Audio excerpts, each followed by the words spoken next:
So here's the rapture in Matthew 24.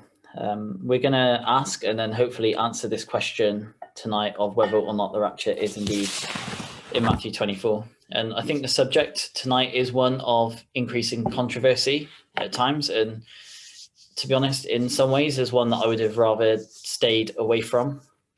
So my philosophy in ministry so far, especially since being here, is to try to go through the Bible verse by verse, chapter by chapter, book by book, rather than kind of hobby horsing particular topics, as it were, and just hitting things as and when they come up. And this has been the case in several of the books that we have studied. So like, for instance, going through John's Gospel on Sundays. So that isn't to say that I won't ever address topical issues, but rather that would be the exception rather than the norm. Because as much as possible, as I said, I want to try to avoid hobby horsing certain subjects, because all preachers do have them. They do have their pet subjects that they sometimes get into every message, regardless of the passage. I think mine, since I've been here, has been the Bema seat a little bit. However, over the last few months, the issue of the time of the rapture has been one that's kind of reared its head in several places, so many places. So in church, with friends and family around the place, on Facebook, and with things with PWMI. I've had various people messaging me and asking me questions at different points. And so, as I said, it's a topic that I kind of come to reluctantly, because I've got friends and relatives even who would take a different position than what I would take. And I know from experience and from observation that this is potentially quite a hostile topic. It is something that I addressed, as in the rapture was a theme that we chose for the last PWMI youth rally in January. But I did consider addressing other rapture views as part of that rally, but decided not to. I thought the best thing to do was just let the speakers address the topics in the text that they were given, because there's more to the rapture than just the timing. And there were some other things I wanted the rally to emphasize. But now it's got to the point where this question of timing seems to be popping up all over the place. So I feel like I do need to address it myself. I think it's also important to stress that this is not a salvation issue that we're looking at this evening. It's an in-house debate, as it were. Words like heresy have been bandied around and should not be bandied around as part of this discussion. Even recently on Facebook, I had a guy who is post-trib who told me, and I quote, that believing in pre-trib will take a person's soul to hell. And he didn't just mean like in the future. He meant if you believe it now.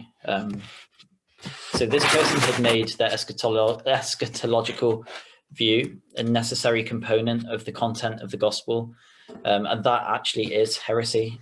But anyway, one final note before I do address this is that several years ago, I used to hold to what is termed the pre-wrath rapture. I used to believe that Matthew 24 was teaching about the rapture. And so I will try to explain not only why I no longer hold this view, but also some of the reasons why this has only been strengthened and confirmed in my mind in the years following. So it's important also to just briefly explain and develop the exegetical process, as well as note the importance that systematic theology plays when it comes to this passage. So if you believe, for instance, that verse 31 of Matthew 24 is the rapture, then that necessarily will impact your ecclesiology. It will blur the distinction between the church and Israel. If you believe that Matthew 24 is directly addressing and primarily for the church, then that will also impact your view of soteriology. And so I don't think that you can consistently hold to the doctrine of eternal security and hold to a Matthew 24 rapture consistently. As I said, there are some that do, but I just don't think it's consistent. So in many ways, this is as much an issue of ecclesiology, Israelology, and soteriology as much as it is eschatology. So before we get into the text itself, we're going to look at the context of the book just briefly. So Matthew itself is the most Jewish of the Gospels in terms of its style and its flavor and its references. Luke has to explain certain Jewish customs to his Gentile audience, whilst Matthew doesn't, because he's addressing people who are Jews. So the main theme of Matthew's gospel is the kingdom and the king, and kind of why, if the king has come, has the kingdom been postponed. The very opening verse of Matthew presents Christ as the son of Abraham and the son of David, which ties him in the reader's mind immediately to those two Old Testament figures, and specifically the covenants that God made with them, the Abrahamic and the Davidic covenants. It also has to be remembered that Matthew contains many more kingdom parables than any of the other Gospels, and the kingdom is primarily to do with Israel, the millennium, when Israel was re-established and made the head of the nations. And it's also of note that in chapter 10, there is the inclusion of an Israel-only commission. So the focus of the gospel is upon the Jews. But as well as the gospel as a whole, we have to look at the immediate context of Matthew 24. And so you've got in verses 1 to 3, the temple being in view, and also at the end of chapter 23, when it kind of transitions into 24, you've got the gospel. Here Christ prophesies the destruction of the Jewish temple. Then we also see that it's a Jewish audience that's being addressed. The disciples are Jews. Now, this is a bit of a bone of contention in that they are also, or they become the foundation of the church at a later point. But at this point, if we understand the nature of progressive revelation and what has been revealed up until this point, just earlier on in Matthew 19, Christ had told them, and this is a parallel passage that we'll see later, Christ had told them that they will sit on 12 thrones reigning over the 12 tribes of Israel. And so contextually and eschatologically, these 12 have been linked to the nation of Israel.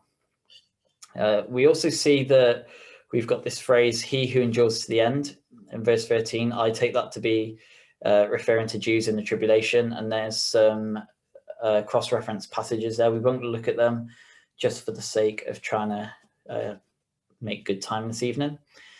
We also see that the gospel of the kingdom is the offer of the kingdom. So it's a uniquely Jewish gospel. It's the gospel that John the Baptist preached. It's the gospel that Christ preached. It's the gospel that he sent his disciples to Israel only with. It's not the same gospel as the Apostle Paul preached. The Apostle Paul preached a gospel of grace. This was the offer of the kingdom of heaven is at hand. The kingdom is near. Christ is offering the kingdom. But today, the kingdom of heaven is not at hand. So it's a gospel with a different content. We also see that there's reference to the abomination of desolation, which is picked up from Daniel chapter 9, which starts with the phrase, thy people, thy holy city, in that verse. We've got a geographical reference to Judea. We've got a reference to the Sabbath, which is a culture and custom, or a commandment rather, for Israel only. It's not a commandment for the church. We even have reference to signs and wonders deceiving people, which is interesting because we're told in 1 Corinthians chapter 1, verse 22, that it is Jews that seek the sign. And then we've got 8 parables in Matthew 24 and 25, which are kingdom parables, and so they're overtly Jewish. And then also the phrase, this generation, in Matthew's gospel always refers to the nation of Israel.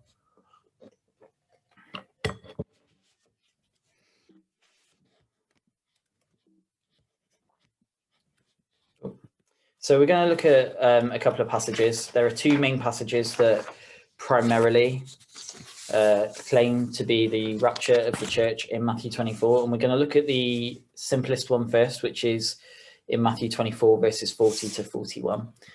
And so the passage says, then shall 2 be in the field, the one shall be taken and the other left. 2 women shall be grinding at the mill, the one shall be taken and the other left. Now, it is worth noting that there are probably many pre-tribulationists that will also see the rapture here, but I don't think that they are being consistent in doing that.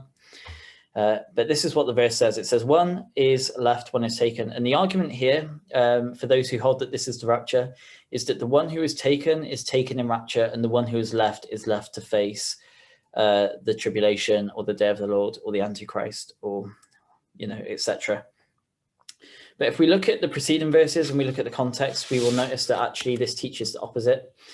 So if we look at verse 39 as well, it says, and knew not until the flood came and took them all away. So shall also the coming of the Son of Man be. Then shall 2 be in the field, the one shall be taken, the other left. 2 women shall be grinding at the mill, the one shall be taken and the other left. So you've got this word took and taken. And so consistently reading it through, the flood took away the unbelievers. And so the ones taken will also be the unbelievers. So this isn't a rapture reference. Now, despite that, This is kind of the view. The ones taken are raptured, the ones left are not. Then you've got paralambano, which is the word for taken. It's said to be a friendly or an intimate word, and therefore is the rapture. And then it's also said that paralambano and iro are not synonyms, but are opposites. And so we've got here, I've got the text again with the Greek words. So took in verse 39 is the word iro. And then the word taken in 40 and 41 is the word paralambano. And so the argument goes that they are not synonyms, but opposites. Here's a quote from Alan Kirshner. He's a pre-RAF teacher. He says, the rendering took is unfortunate because unsuspecting readers may assume it is the same taken used in verses 40 to 41. There are two different Greek terms behind the English containing nearly opposite meanings. The underlines are my emphasis, by the way. Then he says the Greek term in verse 39 is iro, which in this particular context of the judgment flood illustration means to take away, remove. In contrast, the Greek term in verses 40 to 41 is paralambano, carrying the sense of intimate receiving. In verses 40 to 41, the term for taken is paralambano, which conveys a positive receiving. So he's saying iro is negative, but paralambano is positive. So they're talking about two different things. So he's saying that paralambano is the rapture. Robert Van Kampen says something similar in his book. He says the Greek word behind took that is used in connection with Noah is from the Greek word iro. But when Christ describes how it will be at the coming of the Son of Man, when one will be taken and one will be left, the Greek word for taken is entirely different. Here, the Greek verb is paralambano. The difference is both important and exciting. Paralambano does not mean to be taken away, as does the Greek verb iro. It means to embrace or to receive intimately or to oneself. And so he's saying that paralambano and iro are different. They are talking about different things. Now, the issue is paralambano is used 50 times in the New Testament, and it is used positively or at least neutrally in many places. However, it is also used of Satan taking Jesus when tempting him in Matthew 4:5 and Matthew 4:8. It's used of Jesus' arrest in Matthew 27:27. And it's used of Jesus being taken away to the cross as well in John 19:16. And so the conclusion here is that paralambano does not always mean friendly or intimate. It can do, but it does not always. And then if we were to look at John 19:15 to 16, we actually see that here it says, but they cried out, away with him, that's iro, away with him, iro, crucify him. Pilate saith unto them, shall I crucify your king? The chief priests answered, we have no king but Caesar. Then delivered he him therefore unto them to be crucified. And they took, that's paralambano, Jesus, and led him astray. Now, I just wonder if the quotes that we read from Kirshner and from Van Kampen, where they say nearly complete opposites or different, can apply in this passage. I think clearly they can't. And so here we're seeing an example where iro and paralambano are used synonymously to talk about the same event. And so really the whole argument that they mean opposite things falls apart, having looked at this passage. It's arrived at theologically, it's not arrived at exegetically. So having briefly looked at that passage, let us now consider what is perhaps the key, I think, in this passage, the key passage, which is Matthew 24, verses 30 to 31. I think all other views, other than the pre-trib view, see this as being the rapture. Some pre-tribbers do see this as being the rapture, but I would say the majority do not. And so if it can be shown that this is not the rapture, then all the other views would automatically be in error on this point. So what we're going to do first is, I know that normally I read from the King James, and that is what would normally happen, but I'm going to, don't hate me, for those of you who are King James people, I'm just going to read from the New American Standard, and my font has been messed up a little bit because there should be a mixture of lowercase and uppercase, but if you look carefully, you'll see that everything's in caps, but there's some writing that's a bit smaller. So everything that's smaller should be in caps and everything that's not should be in lowercase. But The reason I've got the NASB on the screen is because this passage, I was reading this passage in this version of the Bible when really the idea of a rapture in Matthew 24, this was about 6 or 7 years ago, kind of the carpet got pulled out from under my feet in this regard. So it says, and then the sign of the Son of Man will appear in the sky, and all the tribes of the earth will mourn, and they will see the Son of Man coming on the clouds of the sky with power and great glory, and he will send forth his angels with a great trumpet blast, and they will gather together his elect from the four winds, from one end of the sky to the other. Now, the reason I've read from the New American Standard is because the capitalized phrases in the verses are there in the New American Standard. I wouldn't have added them. And when they do that in the New Testament, the New American Standard translators capitalized verses or phrases within verses that are either direct or indirect references to things happening in the Old Testament. And so I read this and was like, hold on, where is Son of Man coming on the clouds of the sky? That's capitalized.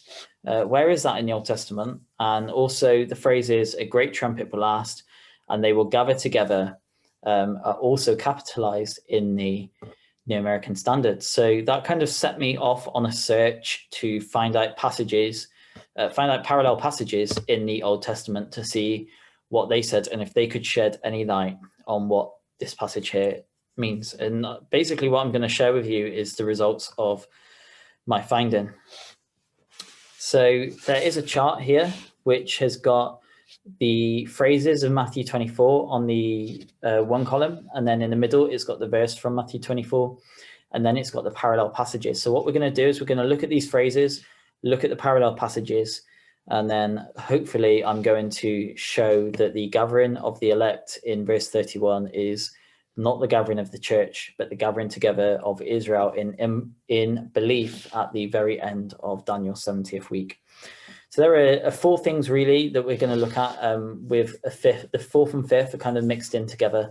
So you've got the Son of Man coming on the clouds of power and great glory. We're going to see where else that is. We've got the tribes of the earth mourning. We've got the elect. We've got the gathering and the angels, four winds, corners, and trumpet all kind of going in there together. So the Son of Man coming on the clouds with great glory, it says in the first part of Matthew 24:30, and then shall appear the sign of the Son of Man in heaven. Now on the screen are several parallel passages from within Matthew's gospel.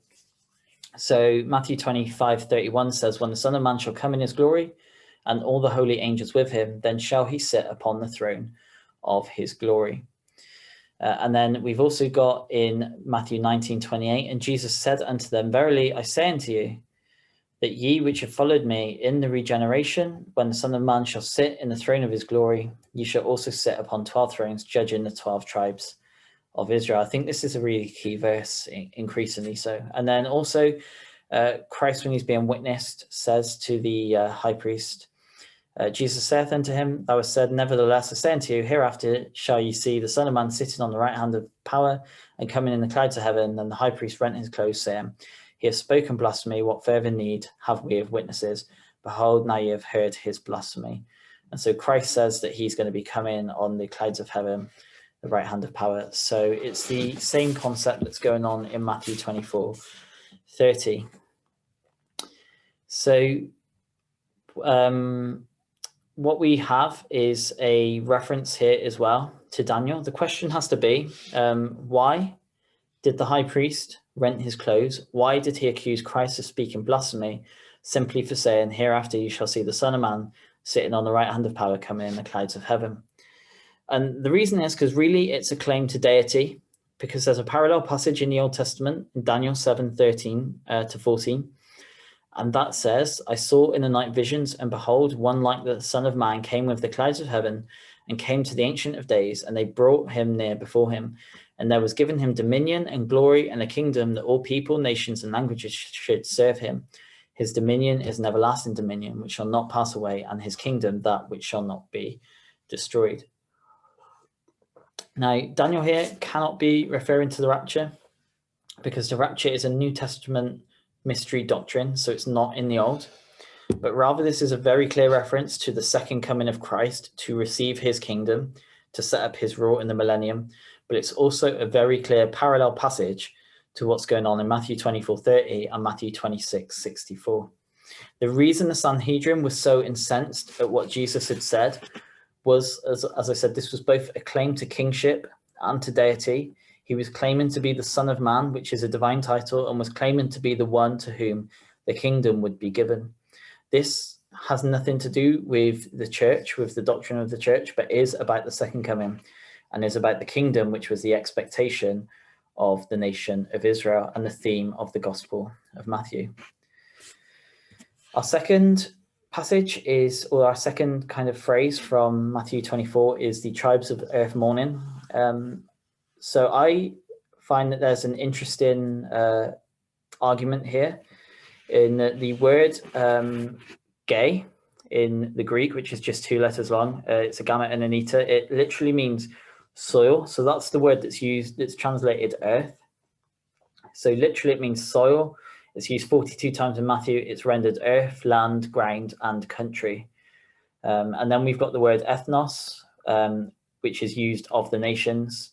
And then we've got the word oikomene, which is the word that's used for world in Matthew 24, and they refer to the Gentiles.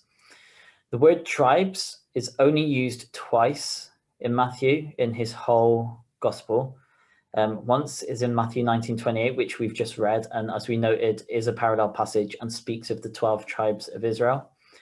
Also, outside of the book of Revelation, every time that this word for tribes in the Greek is used, it refers to the 12 tribes of Israel, except in Revelation, where it's sometimes used of the 12 tribes, but I don't think universally is used of the 12 tribes.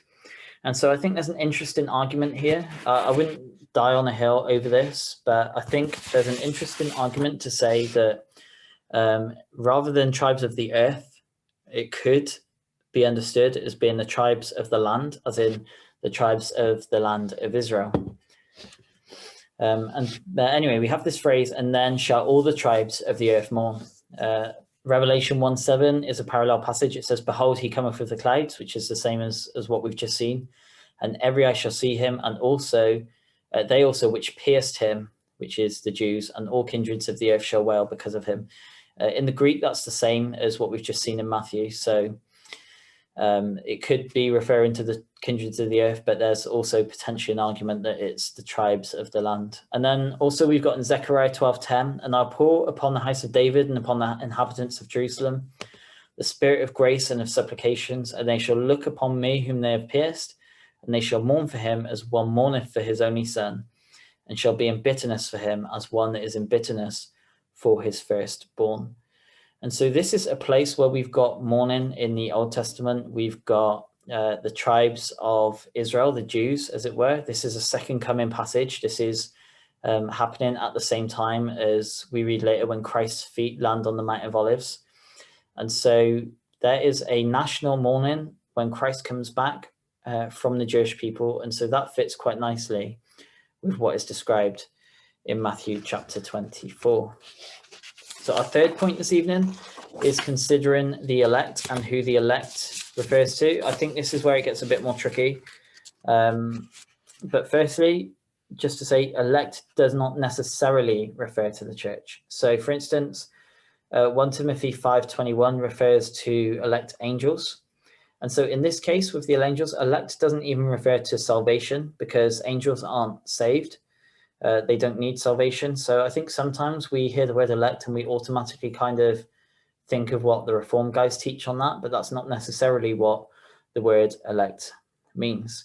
You know, Isaiah 42 verse 1 calls the Messiah elect, and he certainly doesn't need saving. And then Isaiah 45:4 calls Israel God's elect, and in fact Isaiah calls Israel God's elect in several places, as well as calling the Messiah elect in several places. Matthew 24 uses the word elect 3 times, and each time it's the same Greek word, eklektos. It uses this word 2 other times in this gospel, and both of those are in kingdom parables, which relate primarily to Israel. Luke uses the same word here to refer to Christ himself. That's in Luke chapter 23 and verse 35. And Paul does use this word to refer to the church in places like Romans 8 33. A similar word is used of Israel in Romans 11:28. And so my point is that the word eklektos is used for at least 4 different persons or people groups: Christ, the angels, the church, and Israel. And so to find out who exactly is being referred to in this verse, we've got to look at the usage of the word in its particular context and not read a meaning from an unrelated passage or read the meaning that we would probably prefer it to be. A context always defines meaning. So we've already established the overtly Jewish context of the passage of the book, and we've noticed that whenever Matthew uses this word elsewhere, it's related to kingdom parables. Also, at this point, the church does not exist.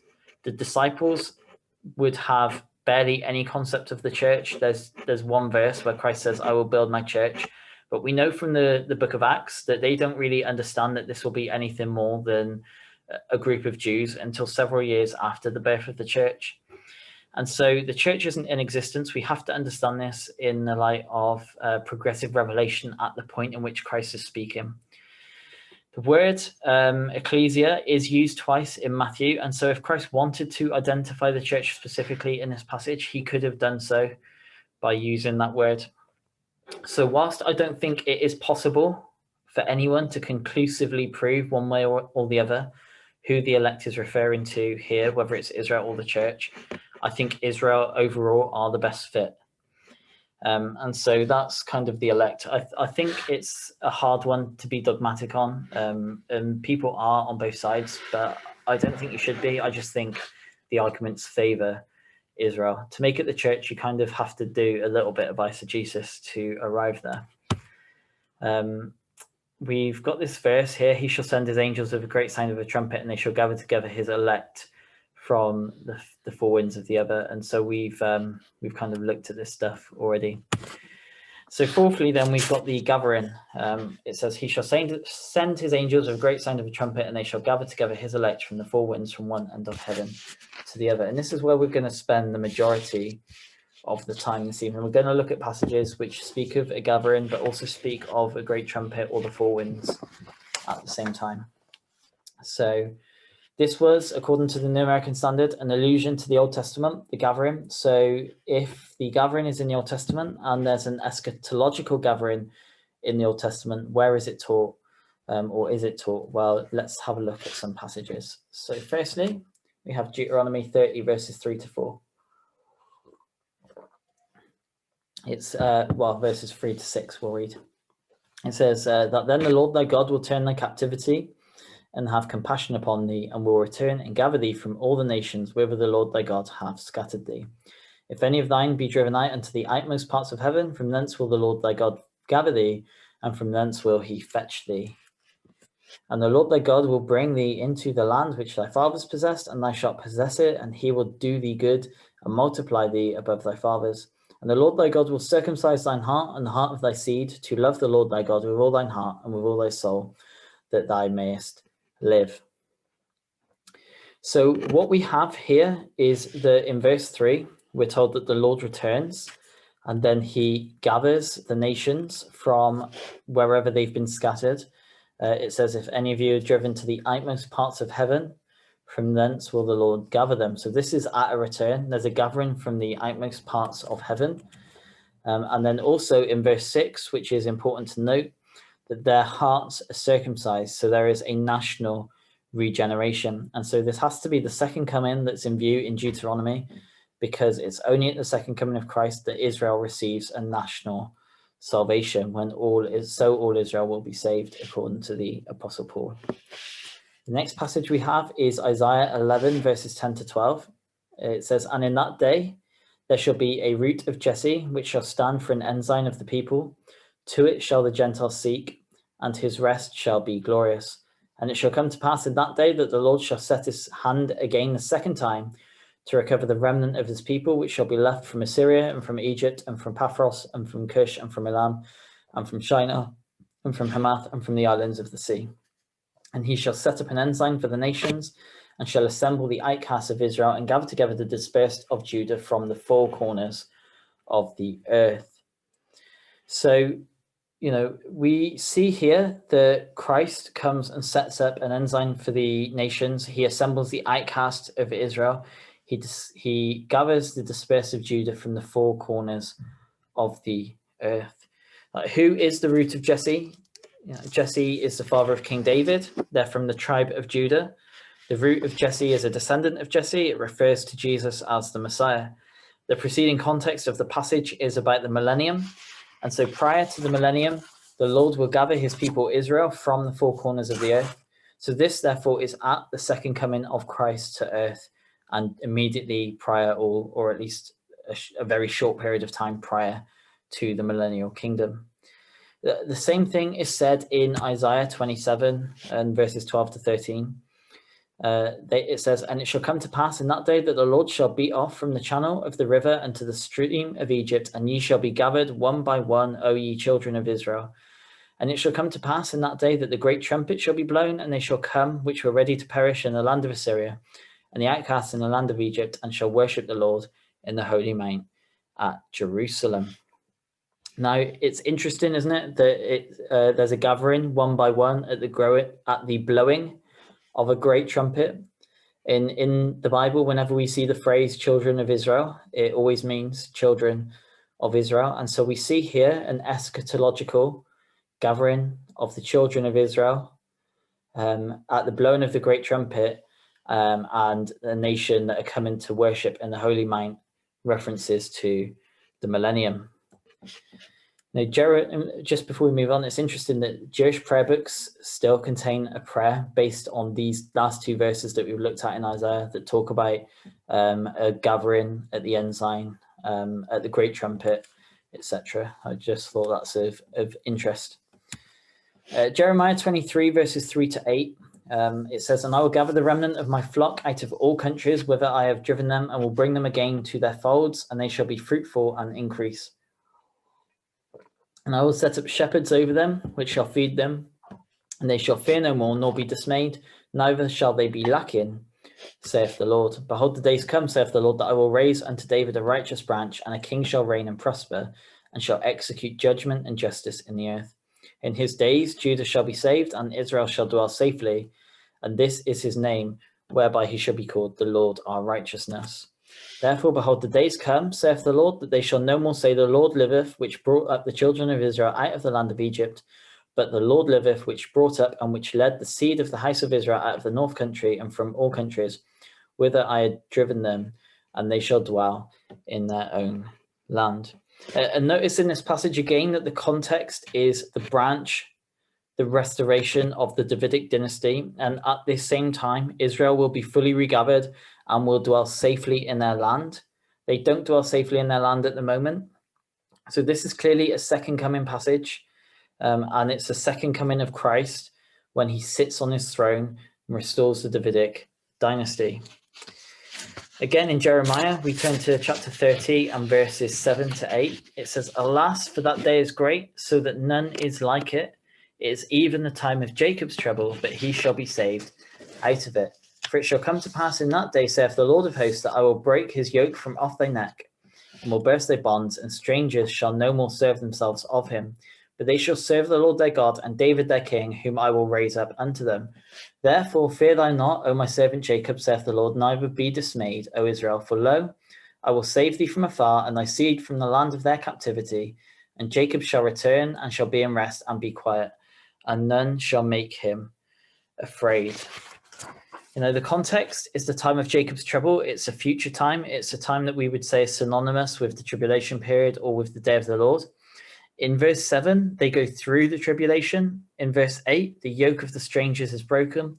In verse 9, they serve the Lord and David their king, a restoration of the Davidic dynasty, or the Davidic monarchy, if you like, in Christ. And then in verse 10, we see that they are regathered and dwell safely. None shall make them afraid. And this can't be said for the modern state of Israel, because people do make them afraid. So here we have another reference to an eschatological, still future to us, regathering of the Jews.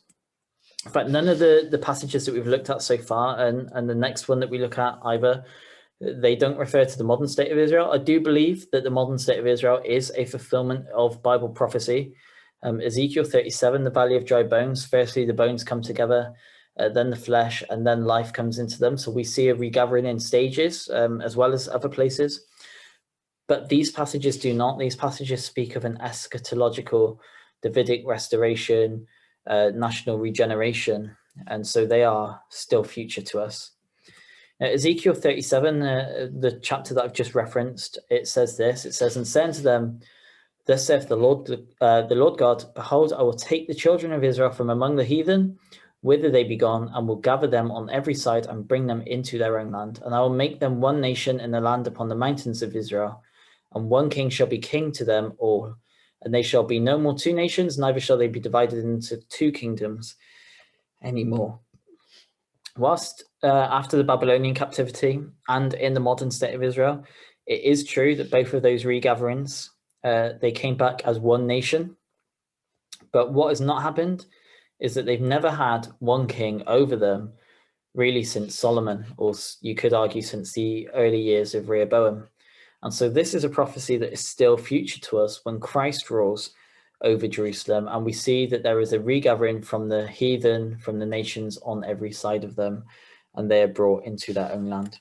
So we're going to summarize these passages. These aren't the only ones. I just kind of kept it short for the sake of time. There's others in some of the minor prophets too.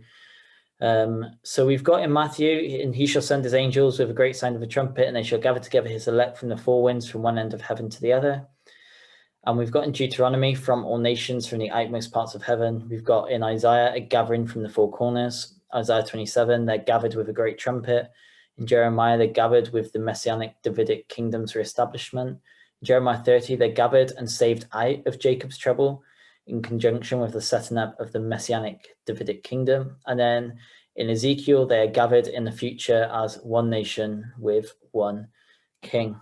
And so we see here that there's a plethora of Old Testament passages that I think are describing what is going on in Matthew 24, verse 31. But just to drive the point home a little bit further, I want to touch on the phrase "from the four winds." So we've already seen it in Isaiah 11:12, that it speaks of a future regathering from the four corners and from the four winds of the earth. But there are a few more scriptures that speak of this. So, for instance, Ezekiel 5:10 and 5:12 speak of a scattering to the winds in terms of when the nation of Israel went into exile and was scattered. Zechariah 2:6 specifically says that the nation of Israel was scattered to the four corners. Also, Jeremiah 49:26 refers to a scattering, 49:36 refers to a scattering to the four winds. And then interestingly, Ezekiel 37:9, we just read from Ezekiel 37, but somewhat different. It tells us that the four winds come and bring life into the dead bodies. So you've got the dry bones, then the flesh, and then what brings them to life is the four winds. And what we see is that when this concept is used in the Old Testament, it's referring to either the diaspora or the regathering from the diaspora. And it's not used in the New Testament in the reference to the church anywhere, as far as I'm aware. And so it's an Old Testament concept, and Christ in Matthew 24 is drawing upon Old Testament prophecy to teach about the future of his nation. As I said, there are more passages that we could look at, but what we have is, as we said, a regathering of the nation of Israel in belief at the second coming, with a restoration of the Davidic throne, a great trumpet, and a gathering from the four corners of the earth.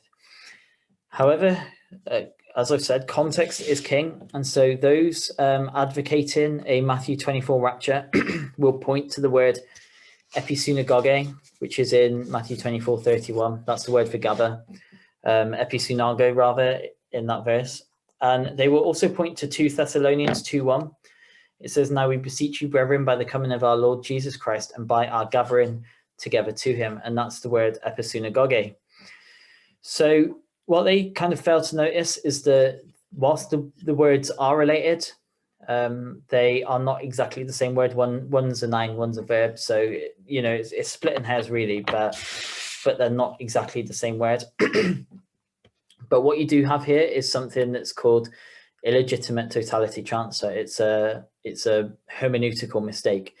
So what that means is that you read the meaning of a word in one context into the same word in an unrelated context. So for instance, if we had some Americans on here tonight, which we don't, if I was to say something like, if I was to hand them something and say, go and put it in the trunk, like by that, they would understand that that means the boot of a car. Like we call it a boot, but for us, a trunk is like kind of like a treasure chest, or we might even think of an elephant's nose by the word trunk. And so if we were talking about an elephant's trunk and an American kind of came in halfway through and heard our conversation to start with, he might be thinking that we're talking about the boot of a car. And that would be an example of illegitimate totality transfer in real life, where you take the meaning of a word in one place and insert it into another. And so I think it's a mistake to use 2 Thess 2:1 to interpret Matthew 24:31, and I will explain why. Because the word episunago in Matthew 24, they argue that it is the rapture on the basis of 2 Thessalonians. But Hebrews 10:25 uses this same word episunagoge, but it refers to the gathering of a local church.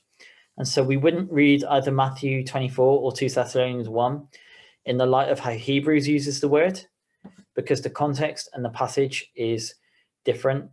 So they are closely related, but the problem is that it ignores the context of where we find episunago elsewhere in Matthew. So not only is this word in Matthew 24:31, but the same Greek word is used in Matthew 23:37. Christ says, O Jerusalem, Jerusalem, thou that killest the prophets and stonest them which are sent unto thee, how often would I have gathered, episunago, thy children together, even as a hen gathereth, episunago, her chickens under her wings, and ye would not. So Christ desired to gather Israel together at his first coming, but they were unwilling. He wanted to fulfill these prophecies in the Old Testament. And thus Matthew 24 explains that the kingdom will still come, that these prophecies will still be fulfilled, even though the program has been temporarily postponed. Matthew 24 explains how he will achieve the gathering together of Israel at his second advent with a future generation who will be willing, unlike the unwilling generation of his first coming. So kind of just to conclude, we've examined 2 places in Matthew 24 that are often used as rapture proof texts. I think every other view other than pre-trib relies on a Matthew 24 rapture. I think without it, they fall apart, they disintegrate. The ones, as we've seen, taken in Matthew 24 verses 40 to 41 are taken in judgment. And in Matthew 24 verses 30 to 31, it's describing the return of Jesus at the end of Daniel's 70th week and the regathering of Israel at that time, immediately prior to the establishment of the Davidic dynasty in the millennium. Now, theology does matter. As I've said, your rapture view impacts your soteriology, your ecclesiology, your Israelology, and many, many more. Theology matters. It does not just exist in a vacuum, and what you believe in one area has a knock-on effect in another. So those who don't hold to a pre-trib rapture will often say things like, pre-tribbers will go into the tribulation, they won't be prepared for it, they will end up taking the mark of the beast and losing their salvation. The problem with that view is that that's a works-based salvation to start with. You're assuming that you need to endure to the end to be saved to maintain your salvation. That's works-based. That makes your salvation dependent upon your own enduring. And then the other issue with that is that I've just lost my train of thought. Sorry, I've lost my train of thought. It might come back to me. Anyway, another issue is that there's this concept that the bride of Christ needs to be purified through persecution, and that the Great Tribulation is the time in which that will happen. The problem is, though, that it's kind of like how the argument against pre-trib is sometimes saying you just want to escape. What makes you special that you will be the generation that escapes suffering? And as far as I'm aware, there's no pre-trib teachers that actually teach that by believing in pre-trib we will escape all suffering. We just say that we'll escape the worse suffering at the end. But the argument goes like, what makes you special that you will miss it when Christians in history have suffered persecution?